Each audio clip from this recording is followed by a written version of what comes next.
Sports podcast.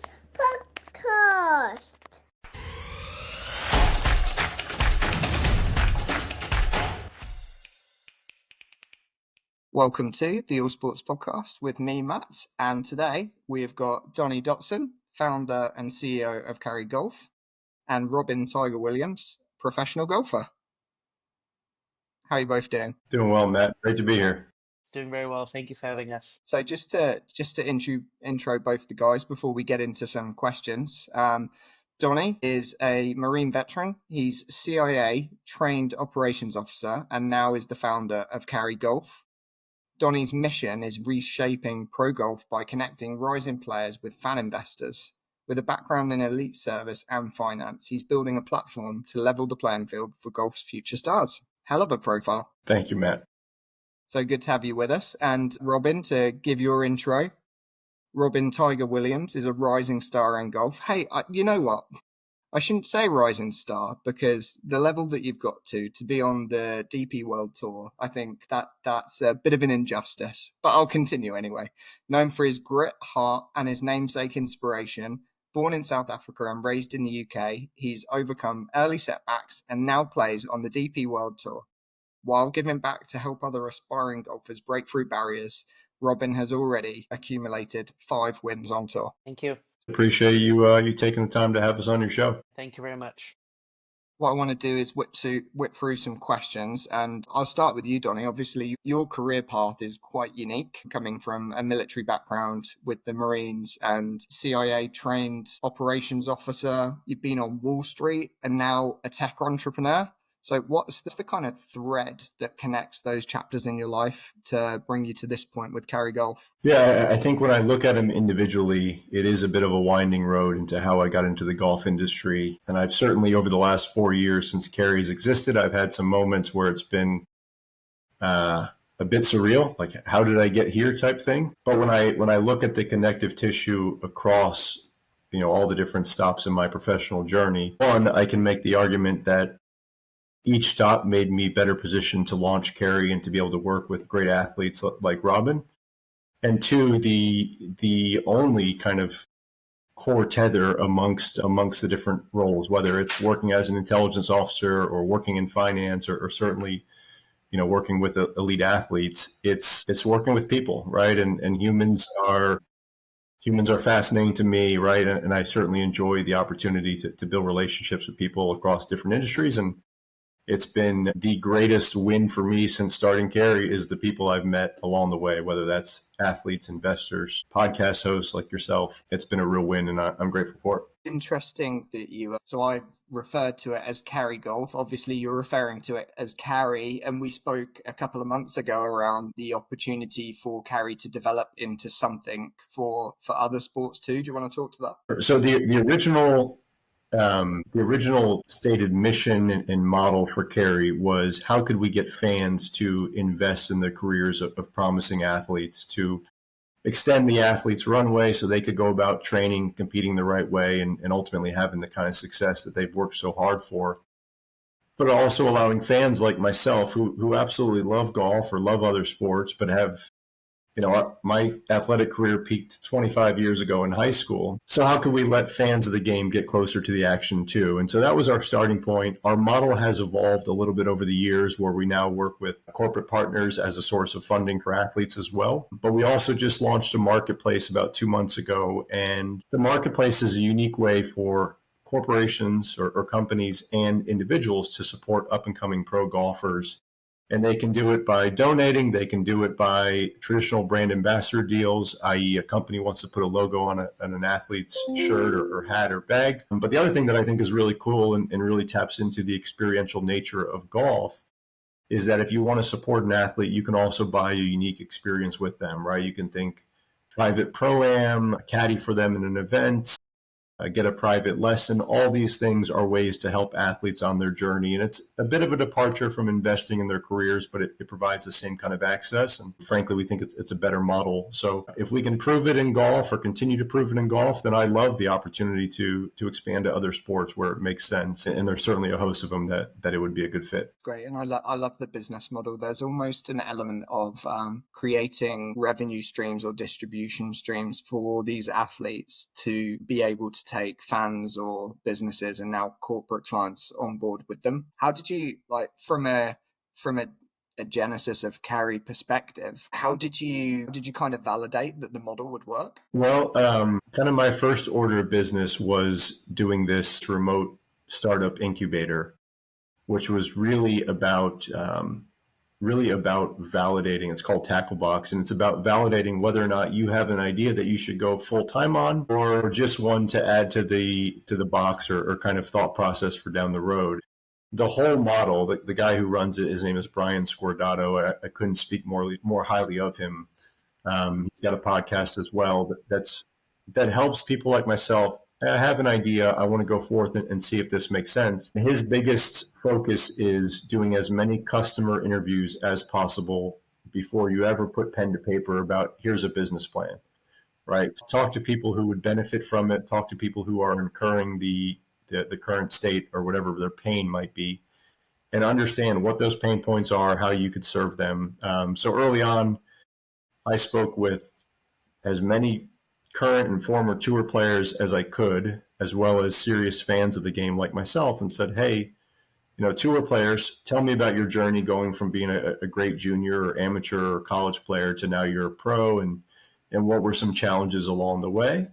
And then to recreational players or just fans of the game, tell me about your current exposure to pro golf and some things that you would like to experience if given the opportunity. And the amount of tour pros, both current and former, that said, I can't tell you how expensive it is in the early days. And if it wasn't for people going out of their way to help me along, I certainly wouldn't have made it. And then the amount of recreational players that said, hey, like, yeah, people helped me get to where I am in whatever their industry or professional capacity is.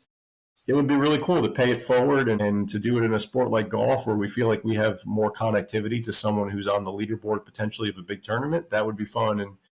And so that was the early validation, and we tested a few different things along the way, but it was really just talking to potential customers on both sides of the market. So you spoke about speaking to those rising stars that are coming through. Have you got like any athlete stories that are close to your heart, that are your real go-tos personally, like emotionally connected to? The emotional connection, it's interesting you mentioned that, or you use that term, because when I was first kicking this idea around the time I was doing all those initial customer interviews, as I would talk to a pro, I became a personal follower of that pro, right? And some of these were on big tours. Some of them were on very small tours that most people had never heard of. I certainly hadn't. And so you're following these leaderboards on these, call it low budget websites. And I had maybe a conversation with a player, maybe two conversations. And all of a sudden I'm glued to their career or their tournaments, like we're lifelong mates or friends, right? And you get attached to someone and you see them have a good tournament or a good round, and you want to see people do well. And when I was first kicking it around, there was a player who we haven't worked with, but I share his story often about as emblematic for the kind of people that we wanted to support early on. His name is Brady Calkins. He's a good player. He qualified for the U.S. Open when it was at Brookline a few years back. His story is, he'll be the first to tell you, he was a great junior player, never really had any coaching or swing instruction, was not particularly strong academically, so he didn't go to college anywhere. And when he was 19 or 20 years old, he found himself caddying at this high-end club in Arizona, and he was living on the basement floor, barely scraping it by. And he takes a member out for a round. The member has a good day. Brady helped him along, and the member says, hey, I know you're a player too, and I know cash is tight, so here's what's going to happen. I'm going to get some lunch, and we're going to go out for another loop, only you're going to play with me. And if you shoot 65 or better, I'm going to give you $20,000. I'm going to ask that you take that money and go pursue your pro golf dreams, right? And Brady will tell you, I asked him the first time, I was like, give me some some barometer. How much was $20,000 to you? Was it like having 50,000, 100,000? He said, Donnie, $20,000 at the time was like having $2 million, right? So it was real stakes. Anyways, he goes out. I think he pars the front nine, which most people would be excited about. For him, he was well behind the target. And then he goes on a tear on the back nine and shoots 7 under on the number, which included draining like a 20-footer on 18, I believe it was. Cashed it out.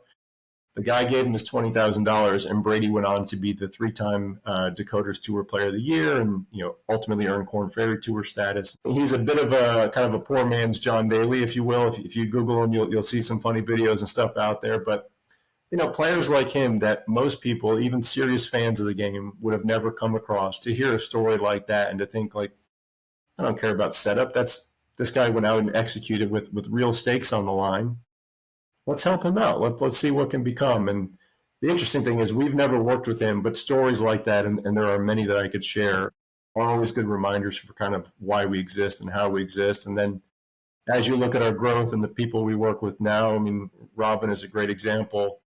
Our genesis for working with Robin was one of my investors was a sponsor of Robin, and he shared how when Robin was trying to make it, playing in South Africa on the Sunshine Tour, that he would actually share a portion of his winnings with other players in the field. And I've now spoken with at least 1,500 tour players from seemingly every tour on the planet, and I've never heard of anyone else sharing a percentage of their winnings, right? And so it just seemed like that's the kind of dude I want to be aligned with. And when I think about stories, that's one that comes to the top too.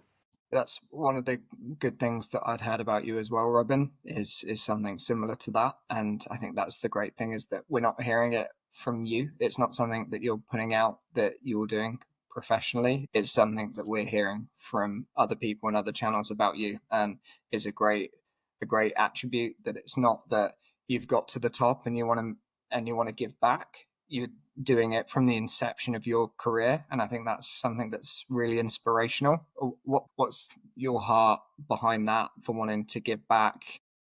Is it from a position of someone did it for me and I want to pay it forward, or is it like family value, or where does that come from with you? I think it comes more from the family value. Like my parents raised me to whereby if you have the opportunity to help people, whether it's through golf or in life or education or financial, if you have the opportunity to make a positive impact in other people's lives, then you have an obligation to do that. And I was playing down in South Africa on the Sunshine Tour, which I'm not sure if a lot of people know, but in South Africa, there's still quite a race divide between the country and cultures and race that I think not the whole world really knows about. And it's been a problem for a long time, and it's still going to be an issue. And while I was down there, some of the stories and some of the people that I played with, that the non-white community that just struggle to even get to tournaments, sleep in their car, they don't have food, they're sleeping next to the green. They only get there the Wednesday, they can't practice, they can't play, they drive 4 hours because petrol is cheaper than accommodation, hearing stories like that. And some of them sell ice on the weekends just to make ends meet, to support their kids, their families, school, mortgage, all of that they need to do, plus they need to perform on top of that. And luckily I've always had 2 wonderful parents that have sacrificed their whole lives in order to make sure that I have an opportunity to pursue my dreams. I could travel the world since young and play against the best juniors and amateurs in the world. And I just thought in that moment when I played with those guys, that I told my dad, look, is there a way that we could help these guys? I know as a family we're not well off, but we can get by. But I mean, these guys have as much talent, if not more talent than me. If they just get the same opportunities that I get, we'll see a lot more non-whites from South Africa come through, whether it's make a living off the Sunshine Tour or hopefully go on to tours above that, and be able to travel the world and pursue their dreams and support their family better. Yeah, it was a lot more difficult than we probably thought. It was going to be a lot more expensive, because we thought that if we can just get the story out, then hopefully there'll be people that will get it back into it, say, look, there's something that this kid that nobody is really cares about, first of all, doing, because they don't see it as a priority. But Obviously, growing up a little bit in South Africa and then growing up in the UK, where you get first world country versus third world country, you see the divide a lot different. And growing up in the UK, you don't see those struggles. But going back to South Africa and seeing those guys, what they have to do in order to perform, it broke my heart, to be honest. So I told my dad, look, if there's anything we can do, and then I approached my sponsor Simon to see if he could get involved as well. And thankfully for him and his contributions, we changed 15 golfers' lives. Not sure forever, but we gave them an opportunity to. Most of the guys then finally made their first cuts. Some of them kept their card on the Sunshine Tour. Now they can make a living from the sport and not just use it as a kind of a side job to kind of scrape by. They can actually use it. They have now opportunities to practice at better golf clubs so they can improve their game. They have time to do all these things to be able to support their family. And for me, that was more important than, yes, obviously I want to do well and I'm competing against them. But when you see the positive impact that you have on them, and then they come to you afterwards and say, without your support and without you believing in our dreams as much as your own, we couldn't be in this situation. And to see them, I remember the one guy, he was really struggling with his golf, and we always traveled as a group, like 15 of us. We'd rent a van, we'd drive everywhere, we'd fly, we'd stay, we'd practice together. And there was this one tournament, I think it was, he needed to make the last two cuts to keep his card, and he missed the second to last event, and he needed to make the cut in the last one. Otherwise, he needed to go back to Cusco, and he didn't have the money to go back. And he had this 25 foot on the last hole at Sun City, and he made it, and like the joy and stuff you saw on his face, and afterwards the celebrations we had, because we knew how much it meant to him. Because if he didn't potentially make that putt, he would have probably given up the game and had to go find another job or something. So to see that happen in front of our eyes after a long season, that made it all worth the while, to be able to say, look, we made a positive impact in somebody's life, not to get benefit from us, just because we thought that, look, we have an obligation, we are in a opportunity that we can help these guys pursue golf in a better way. And because golf has given me so much love and joy, and the people that I've met and the places I could travel with, if I can give those same opportunities to guys less fortunate, then I feel I'm obligated to do that. That was really the reason why we did it. But yeah, it wasn't without my mum and dad's support and Simon and everybody involved and the Sunshine Tour to be able to get those guys in a position that they could do that, it wouldn't be possible. That's incredible. It's a emotional story. You can hear it in your voice how much it means to you. I don't know how recently it happened, but it still seems so prominent with you. Talk to me about the qualifying school. Obviously, you won the qualifying school, and am I going to butcher the name, the Vusi qualifying school? That's very good. That's perfect pronunciation. Yeah. Yeah, talk to me about that for non-white players. Like, how significant an achievement, and what did that mean to you personally and professionally? Yeah, so before that, I turned pro in June of 2021. And then I was playing the Euro Pro in the UK, because I didn't have any status anywhere. It was too expensive to travel either to the Middle East to go play tours there, or Let me jump in there. What do you mean? What do you mean by status? Like, to get an invite without a ranking, or yes, yeah, it's either the only way to play either DP World Tour events or Challenge Tour events is just purely on sponsors' invitations, or who you know, basically, or emailing the promoter and kind of sending your CV off and waiting. So meaning status, I didn't have a card to play anywhere. And then obviously the Euro Pro is all based in the UK. You can pretty much drive everywhere. The money's not great, but the top five at the end of the order of merit get full Challenge Tour cards. So that was it. Yes, it's a mini tour, but it also has a stepping stone in order to get to the next level. I didn't play that great, to be honest, in the Euro Pro. I think I always was about 40th or 50th on the money list, not doing great, kind of barely keeping my card. And then COVID happened, and then I think it was due to financial issues after COVID that the Europro basically they stopped. The tour was non-existent anymore, which was a shame, because then there wasn't really a pathway for guys that live in the UK to be able to progress. So we had to kind of go abroad. Obviously, having my South African ties, and I had a few guys that I played junior and amateur golf with that plays down on the Sunshine Tour, and I spoke to them and said, "Look, how's the tour?" They said it's amazing. Yes, the money's not fantastic if you convert it to pounds and euros and dollars. But you're playing 25, 30 events a year. You're playing on amazing golf courses. You have 5 to 10 co-sanctioned events with either the Challenge Tour or DP World Tour that you do well there. It could change your life forever. You could have the week of your life, and there you go. And the opportunities, obviously, the top three guys get DP World Tour cards, and the winner of the Order of Merit gets into two majors. So for me, it was like a no-brainer. Yes, perfect. I can go down to South Africa, spend more time with my family, play golf down there, and use it as a stepping stone. But obviously, if you don't have a card or status, you're going to have to do Q school. And on the Sunshine Tour, they technically have two Q schools, where one is a normal Q school where it's kind of open to everybody, international players, and then they have a kind of a non-white Q school where the guys that can't afford the entry fees into Q school, but you have to be South African and non-white, you can play in the Q school for less money. The winner gets less money, but the entry fee is a lot less. The field is a lot smaller, and there's less cards. But if you get through there, you have the same category as the guys that got through on the normal Q school. They did that in order just to give the non-white guys that don't have the money in order to play normal Q school more of an opportunity.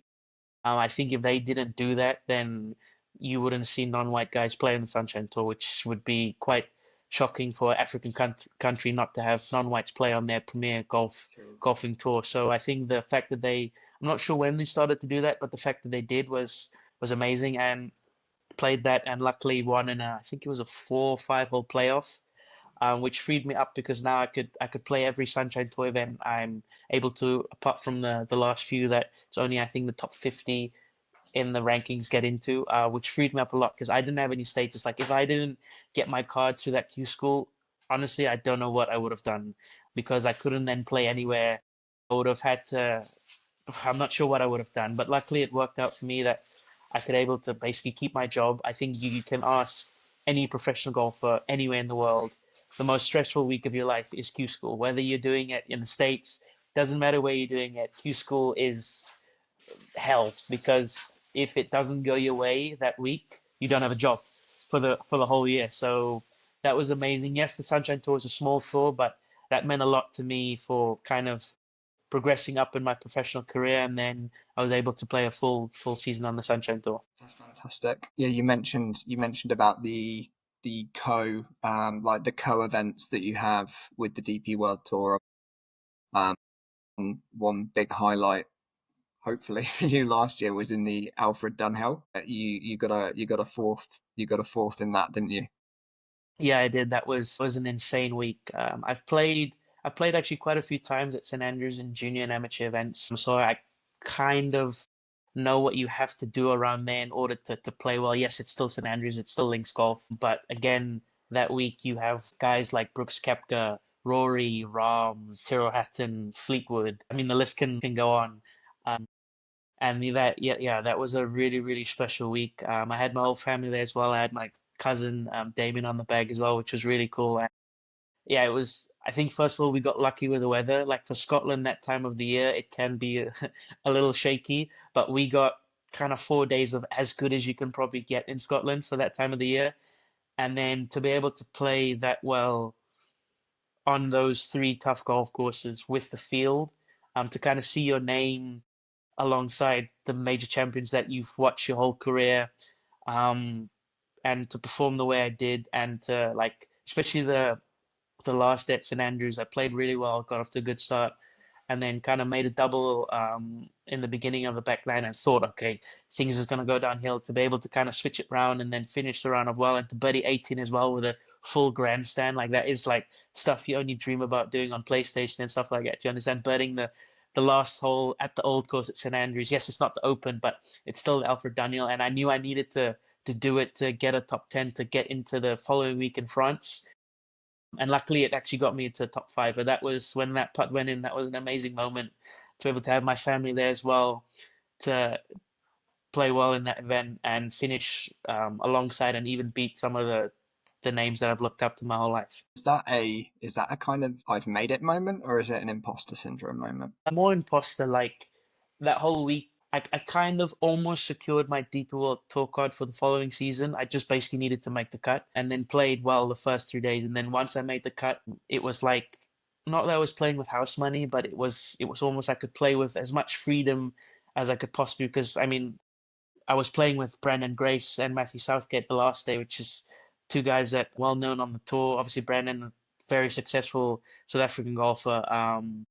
I was almost going into that round kind of seeing, okay, just play your game, but watch them, see what I can learn from their game that they do maybe differently to me and my caddy. Maybe they discuss things differently or how they plot their way around. And then I think that freedom of kind of no expectations going into it, because you had Kepka and Rom, two groups in front of me. You had Hatton behind me. It was a bit of a whirlwind, to be honest. But I think that freedom gave me so much confidence. And then it was almost, yeah, it was a weird feeling that last day, because it was almost like I was watching myself, if you know what I mean. I wasn't like in here. I was kind of watching myself do it, which was a weird and amazing feeling. I wish I can bottle it up and pull it out whenever I need to.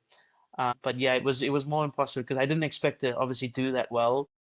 The main goal was just to make the cut that week because I knew it would have secured my card for the following season.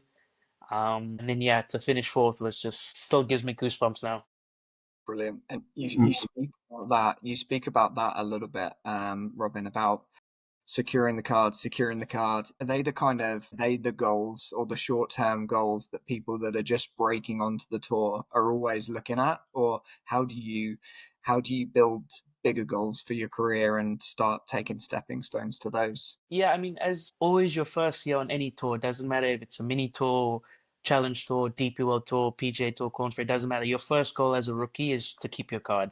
That's the goal for everybody starting out. And then anything after that, whether it's wins or finishing so and so on the money list, they are obviously bonuses and goals that you can tick off during the year. But the main thing is first of all, keep your card. And then because last year I think I played on 4 different tours, trying to find different pathways in order to get to the DP World Tour. To secure my card for that, like that's been a dream of mine since I can remember. And that relief feeling of knowing that you can play a full season the next year. You don't have to rely on sponsors' invitations or bad categories or anything like that. You know that you can actually plan a schedule, which I've actually never had to do in my whole career. I've always had to, like, they let you know on the Monday or the Tuesday, okay, so and so is withdrawn. Can you make it there? And then you're flying, you get there only the Wednesday, can't play a practice round, and then you have to still compete with these guys. To know that I don't have to do that struggle this year, is that was the main thing, to be able to, okay, we actually have a full schedule that we can plan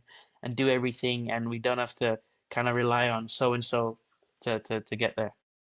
How does that work, Donny? Like with other athletes that aren't in the position that Robin's in, to get that funding, to know you get the call on the Monday and you've got to go out, like how does the funding model kind of work? Or is that where they need those like 20 grand buffers to have to be able to support them to kickstart that sort of journey? Yeah, depending on where you are in your career, both in terms of professional timeline and trajectory, as well as just geography, it's amazing what a few $1,000s here and there can do for players, right? Maybe that allows them to go do a Monday qualifier for a PGA Tour event, and they get through the qualifier and play well that week, and their life changes. I think of Brett White, who we worked with or started working with in 2023. Because of the money we were able to raise for him, he was able to do the Monday qualifier for the Sanderson Farms Championship. I think he shot like 63 or 64, won the qualifier, and then in the actual PGA Tour event, he finished top 15 and made some life-changing money for he and his wife. True to form, he wraps up the tournament that Sunday night. I think has a burger and a beer to celebrate with his wife, and then he's getting on a plane to Las Vegas for the very next event to go do the Monday qualifier. But it just provides more opportunities, and sometimes it can be as small as a few $1,000s here or there really make a difference. I want to jump in on something else you said, or a question you asked Robin a few minutes ago, if you don't mind. And obviously I'm very biased, but I think the answer illuminates why I think he's going to be an absolute superstar. The professional or the physical skills and tools are all there. But you asked him about Alfred Dunhill and whether or not finishing top 5 with the many major champions in the field that were there at St. Andrews, whether that was a I've made it moment or an imposter syndrome moment. And he veered more towards imposter syndrome. But I think the answer shows like the nuance where he said it would have been easy to finish top 4 or top 5 in that event and have that feeling of I've made it. I just beat, some of the best players in the world, and I'm at, the home of golf. I made a putt on 18, like I've made it. It would be easy to do that. But he knows he's got bigger plans. And on the other side of the spectrum, when I think about imposter, I think about a feeling of like, I really don't belong here.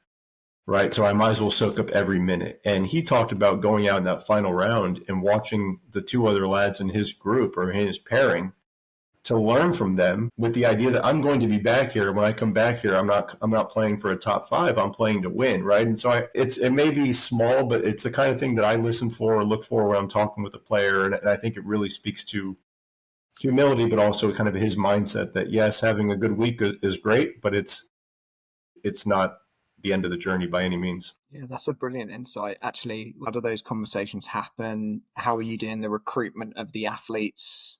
So we've spoken a lot about in terms of the funding, but how do you actually connect with the athletes, or how do they connect with you? For any athletes that may be listening, like, what's the process? Sure. So the process has definitely evolved, but if you want to learn more, if you're an athlete out there who's looking for funding, looking for sponsorships, just curious about what our model is all about, you can go to app.carry.golf, and there's a button that says get sponsored, and a form that takes maybe 15 minutes to fill out just shares a little bit of insight about who you are, tour status, goals, and beliefs. And the belief is really, to me, it's probably the most important thing. Early on, when we were doing a lot of interviews and we were being very selective about who we were partnering with, you can look at resumes or CVs, you can look at launch monitor metrics, you can look at a lot of stats and data. And we're talking about players who are in the top 1% of their profession in the world. Some of it starts to run together, right? How do you decide between this really good golfer and this really good golfer? And we spent a lot of time understanding who they were outside of golf, how much self-belief they had. And a question we would ask in a few different ways is, where do you see yourself in a few years? Or what happens if this year isn't the kind of success that you were hoping it would be?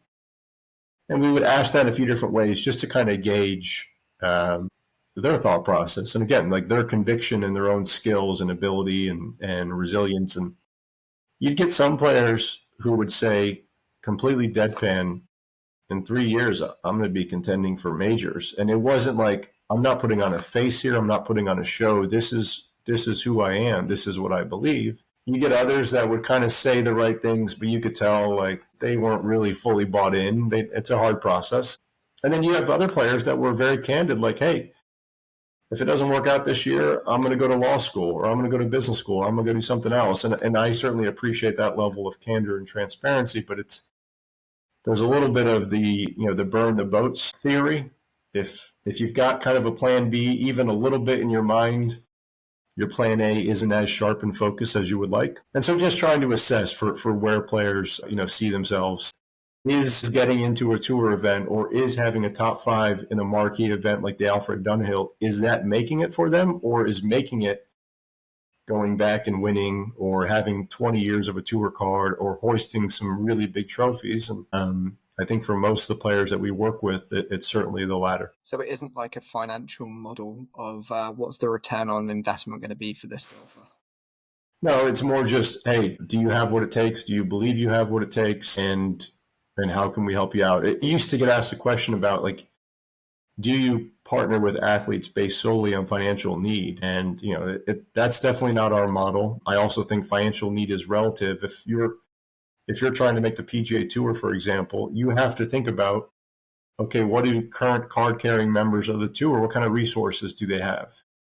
And if you juxtapose with what the resources a tour player has versus maybe someone on a mini tour, on average, you're going to see a pretty big delta when it comes to their resource allocation, right? So relatively, everyone's got a financial need. Kind of the example I use often is 4 years ago when we were starting this, having a very high-end launch monitor like a TrackMan, that was a nice to have. It was becoming more popular, but in the 4 years since, having a TrackMan or any of them, it's become essentially table stakes, right? And having those kinds of tools and technology. So when it comes to like our model, we want to work with as many athletes as possible that have the game, have the self-belief, have the work ethic. They just need some people and companies to step up and help them on their way. I'll answer a question you didn't ask, but it's important kind of from an ethos standpoint.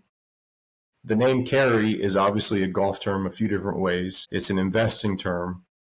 But the real idea is that if you've had any kind of success in life, in marketing, in golf, and whatever it may be, if you've had any kind of success in life, other people, probably a lot of other people, have played a role in that success. Whether you're witting to it or unwitting, people have helped you get to where you are. So this idea that someone is a self-made person, forgive me, but I think it's right. I don't think that exists. And so how could we create a company that could help carry people towards their goals while also carrying the dreams of all of us who, again, love the game, but play a fundamentally different sport than people like Rob. Can I just say something as well? I think that is probably the biggest difference between Donnie and Kerry and all the other different agents and management companies. Like from my experience, the main thing that they obviously focus on and looking at a player is what can they get out of the player, whether it's financial, whether it's branding, whatever. For Don and Kerry, that's completely different. They look at the story, they look at the person, they look at how if they can believe in the player's dreams, whether it's in life or in golf, that's why they sign up with the player, not because of, okay, look, if this guy has so and so career, we can get X amount of money or investment back from him. And I think that's the main reason why me and Donnie's together. It's not because, yes, we haven't met, but we've spoken obviously a lot on the phone. We get great along. We've got a great relationship, but it's the fact that he believes in my dream as much as me, sometimes even more. That for me is the one thing that I said, yes, this is the guy that I feel like he will help me get to the next level. And that's the main differences that I found with Don and Kerry, that they're amazing at that they don't look at, okay, what can we get out of this player?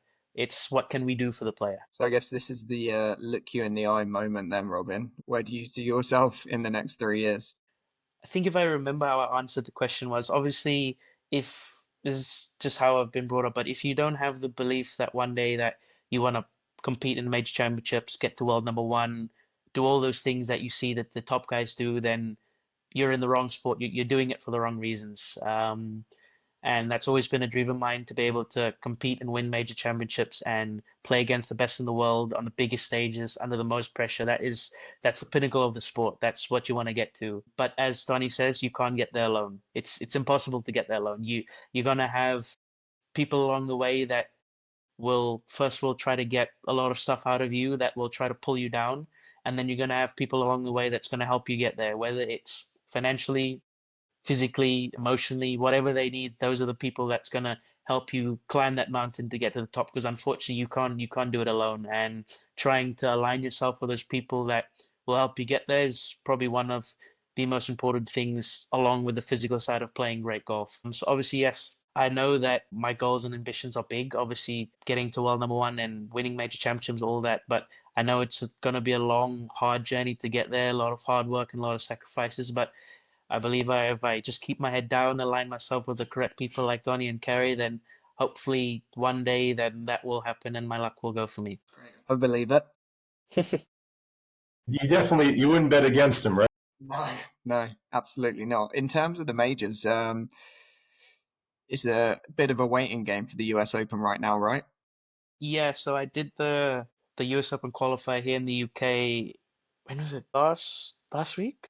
Last Monday. But yeah, and then I'm second alternate, so I lost the first playoff, won the second playoff to get the second alternate for the tournament, which is again a great thing because I think there was 130 guys. It's basically a full DP World Tour event because everybody that played last week played the Monday and then just flew the Tuesday on. So finished, what was it, tied sixth, but because there was 10 guys that basically got in and only 8 spots got in, so we had to do a playoff. But just like that whole day, it's 36 holes, it's long, it's tiring.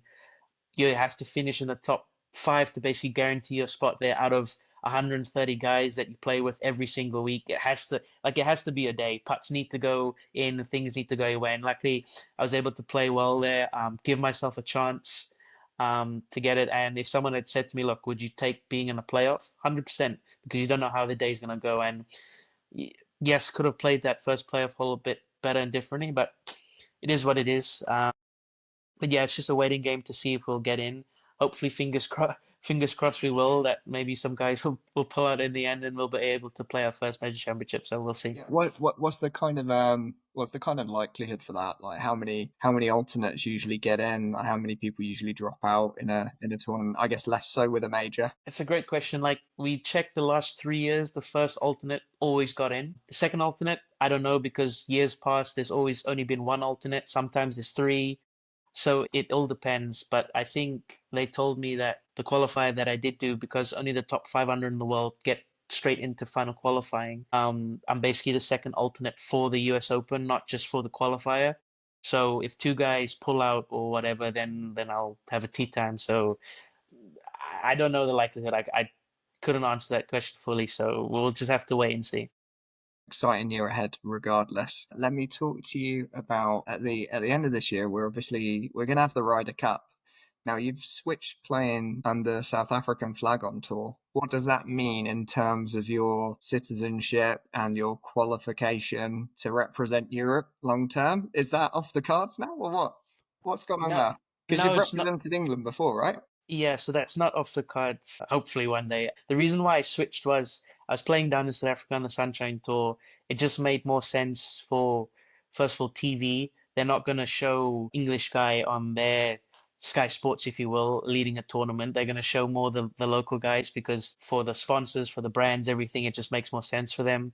Also, in order to attract more sponsors down there to be able to play on the South African flag, just made more sense. So usually everybody gets, I believe, two switches in their flags. So I've done obviously one now from English to South African. I can switch it back, but once I switch it back, then that's it. I can't move it anymore. So hopefully one day I will get to a stage that I can actually have that choice where the captain or something will come to say, look, you're in a position now that you could make it. If you switch now, then then we could have a conversation. So hopefully that will work out. That would be an amazing conversation to have. But I'll take either one, the Ryder Cup or the President's Cup, just to be able to represent your country. I've been lucky enough to do it as a junior and amateur.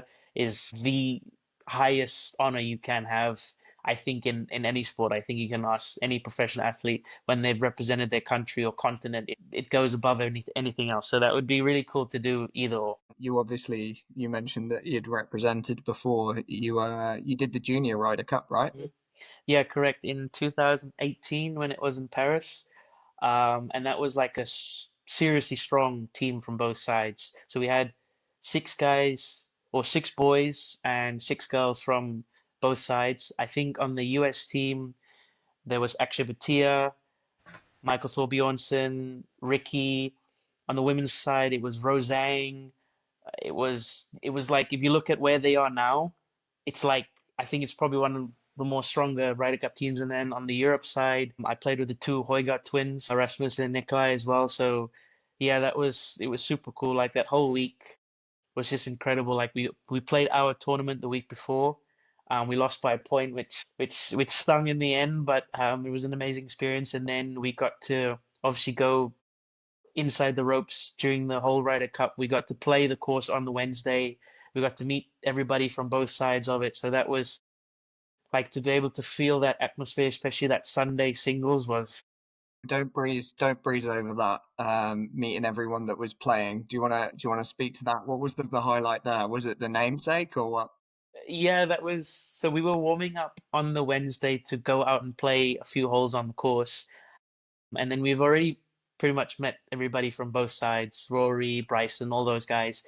And then they call everybody from both sides of the team, and then we line up, and then we hear this roar come from one of the stands, and everybody, I mean, Rory's on the putting green, Spieth, Justin Thomas, and they all stop and look over. And here comes Tiger Woods on the buggy, and everybody just stops and watches him, and everybody goes crazy because it was obviously the week after he won the Tour Championship. So it was like the buzz was insane. And then they lined me up at the end, and I could kind of see, okay, I could see what they're doing now.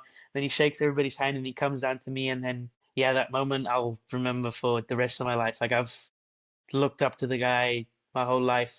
The amount of because I didn't get to watch him in his prime. I was obviously too young to fully understand it and watch him live, but like the amount of YouTube videos I've watched of him like in school after school, it was just yeah, I can probably name every golf shot he's ever hit.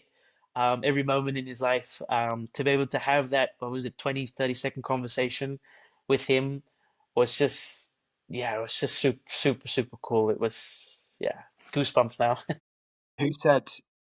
Who said? Did someone say, "Tell him your middle name"? Like what? What? Yeah, What? I What was? think it was either one of the guys on my team, or I think it was the American, one of the Americans that said it. I wasn't gonna say it. I was too shy. I was more thinking, don't stumble over your words or say something you'll regret. I was more just kind of not trying to show him that my hand was shaking and stuff like that. Yeah, I think one of them shouted, tell him middle name. Obviously, his middle name is also, or one of his middle names is also Tiger. So that was cool. I'm not sure if he'll remember me if I see him again, but to be able to have that video, I still have it on my phone saved, is pretty cool. We'll stop it there. And thanks for listening along. If you've enjoyed listening, you can like and subscribe on Spotify and YouTube. You can get in touch at allsportspods@gmail.com. And Donnie, you want to give those contact details for Carrie?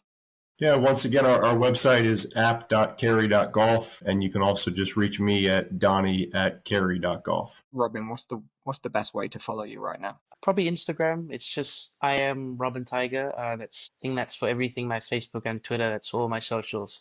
Otherwise, I just forget the usernames and everything. So that's probably the best way you can keep track of me.